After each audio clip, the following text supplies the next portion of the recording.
Murakoze tugiye kwiga ingombajwi sa. Reka dutangire kuri sa zo mu cyapa. Reka dutangire kuri sa nkuru yo mu cyapa. Sa nkuru yo mu cyapa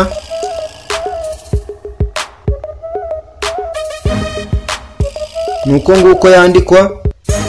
Yo ni sa nkuru yo mu cyapa. Sa ntoya yo mu cyapa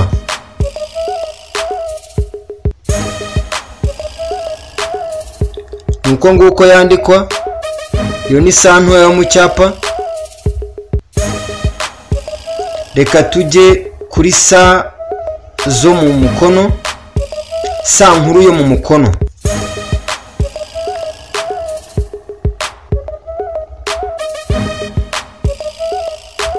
nuko nguko yandikwa.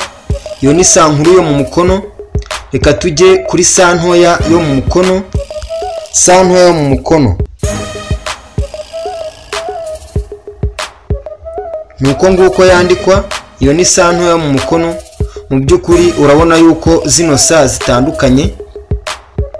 Sa zo mu cyapa nta twakirizi zifite, mu gihe sa zo mu mukono zifite utwakirizi. Akakirizi ka sa nkuru yo mu mukono ni aka ngaka, mu gihe akakirizi ka sa ntoya yo mu mukono ari aka ngaka.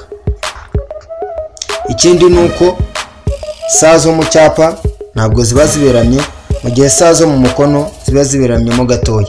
Murakoze cyane. Amazina ni Justin Niyonkuru. Mukore subscribe, mukande no kunzogera kugira ngo amavideo ajye abageraho mu buryo bworoshye. Ikindi mukore comment igaragaza uko mwumva ibyo twabagejejeho, musharinga abantu cyangwa se musangiza abantu ino channel kugira ngo nabo bajye bakurikirana amasomo. Murakoze cyane, turabakunda ku mutima.